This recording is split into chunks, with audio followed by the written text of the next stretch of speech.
Today I got 6 mantras that gave me the push and nudge and confidence to retire. And I also got 6 mantras that I live by, maybe some guardrails for me in retirement. I'm going to share them with you today. Mantras, they're short truths. They help keep me grounded in life on who I want to be. Like I said earlier, maybe mental guardrails that say, hey, Joe, is this really what you want to do?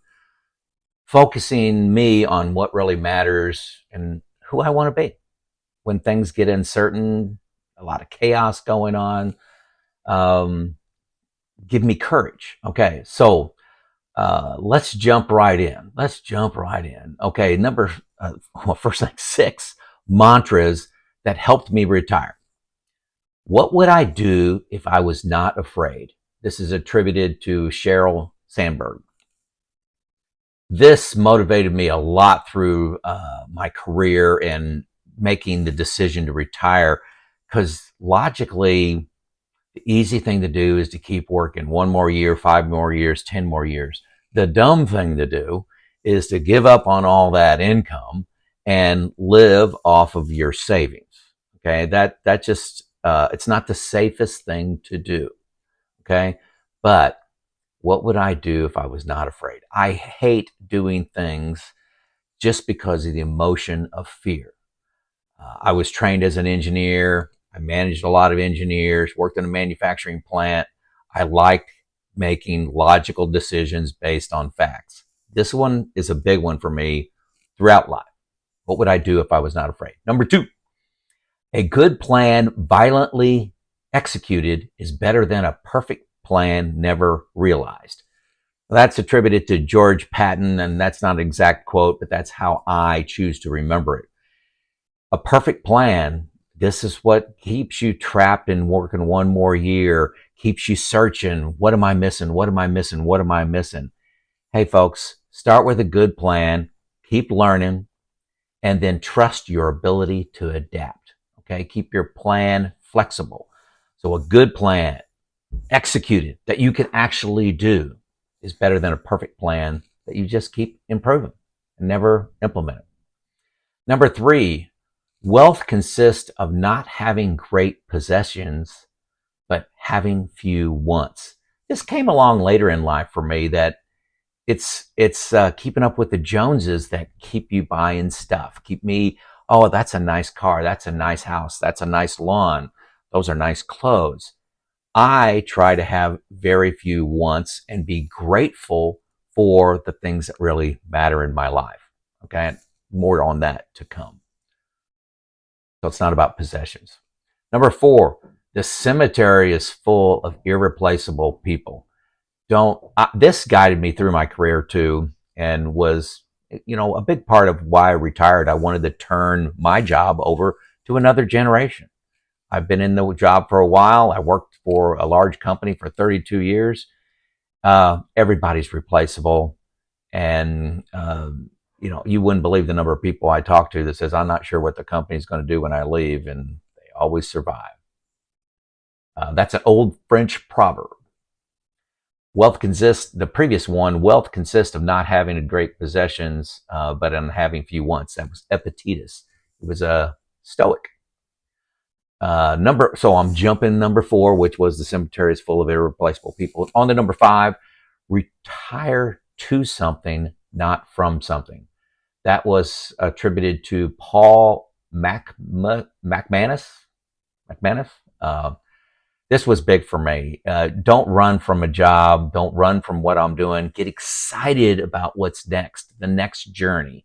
And that's what retirement is. It's a clean sheet of paper. How do you want to define yourself? Who is Joe? Who is Joe? It's not Joe the engineer, Joe the manager, Joe the plant leader, Joe the professional. Just Joe. I love being just Joe. Just the guy next door. Okay. So, retire to something, not from something. If you're focused on retire, I just hate my job, I want to get away from my job. I'm telling you, most people don't have the courage to jump into this, fearful, unknown place. You got to get excited about something. Maybe it's travel. Maybe it's exercise. Maybe it's spending more time with grandchildren. Maybe it's starting a business, starting a YouTube channel. Number 6, and this one's really important. It's attributed to the Buddha. The trouble is you think you have time. Okay? Powerful words, very simple. Most people think they have plenty of time to work 5 more years and then transition to their epic retirement. And then health factors in, other responsibilities, unknown things happen in your life. People think they have a lot of time. I'm telling you, this didn't make my list, but as soon as I had enough financially to retire, I retired. It made no sense to do it when I did. I was 54. It should have been, other than the math work, I should have worked financially, should have worked 4 or 5 more years, would have had a lot more. But how much time do you have? You really only know you have today. So those are my 6 things that helped me jump out of the airplane and retire. Retirement doesn't make life magically easier. It just gives me more control. The next 6 are things that help me stay grateful, grounded, and focused on what really matters now that I'm retired. Okay? So before I jump to that next list of 6, my name is Joe. I make these videos to be an example, not a prescription, but an example of one person's retirement, the decisions that I'm making, why I'm making them, fears, anxieties, struggles, where my money's located and why, how I protect against certain events in life, like sequence of return risk and running out of money. How do I protect against that? Just one man's story, right? Okay, guys, I hate to ask for this, but I'm pushing for 100,000 subscribers. I got about 90,000 right now. And, 44%, I think it's 44% now of viewers are subscribers. So if this is your 3rd video that you're watching, at least third, give me a subscribe. I hate to have an ego, but when you get close to a goal like this, it's easy to get excited. So there you go. There's my pitch. 6 mantras that guide me in retirement. Health is wealth. This happened on day 1. The day I walked out the door is, oh my gosh, this is great. How long is my health span going to be? Health span is different than lifespan. How long are you going to be healthy versus how long are you going to live? Without health, nothing else matters. I'd rather live in a camper and be healthy than live in a big house, take great vacations, and not have my health. 2, be kind. First, health is wealth is a common proverb traced to Virgil. I don't know who that is. Maybe I should know. Number 2, be kind, for everyone is fighting a hard battle. That's attributed to Plato. One of the things I've learned as a manager and leader of people, and then just in life as a 61-year-old man, everybody's carrying around some baggage, and you can't see it by looking at them. Most people put on a good face, and you don't know what struggles that are going on with their spouse, with their kids, with their parents. At our age, it's a lot with the parents that, dealing with aging parents is a hard part of being a 60-something. So there you go. Be kind. You don't know what the other person is fighting. Number 3, comparison is the thief of joy. This is one of the things that's great about retirement is where I don't feel I'm in competition with anybody. The biggest house, the nicest car, the best vacations. Nobody's competing. You all won. We all won that are retired. We're at the finish line, hanging out. Comparison is the thief of joy. That changes, and it's great. But it's something I constantly am aware of. Number 4, don't sweat the small stuff. And it's all small stuff. That's by Richard Carlson. The things that I stress about today, that I'm frustrated about, maybe get mad about, and that happens. I'm a real person. But often I'll reflect back that evening or the next day and say, in 5 years, that's a good test. In 5 years, am I going to care about this decision? And the answer is always no. So it's all small stuff. Number 5, the most important thing in the world is family and love. John Wooden.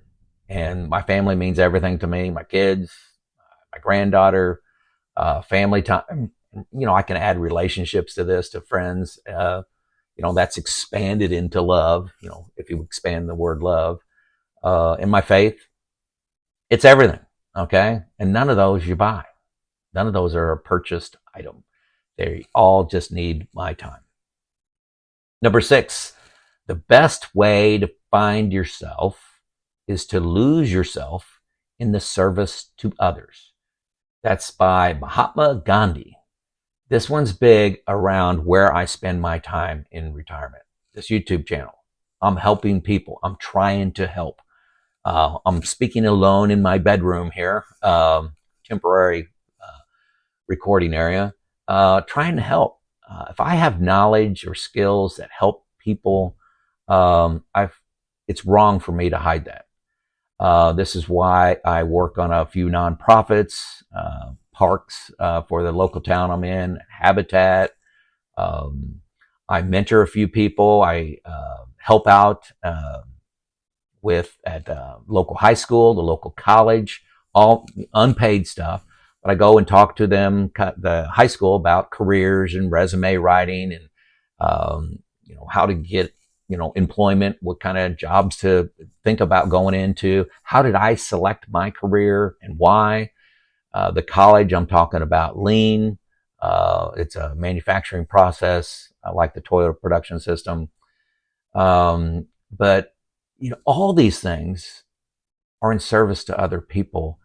And I'm not trying to gloat about that. I'm just saying I find great personal joy and meaning and fulfillment from trying to help others.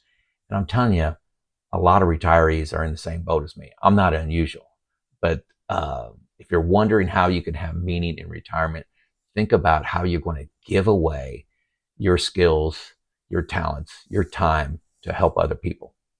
Well, there you go. Do you have a mantra? Did I miss one? Leave it in the comments. Joe out.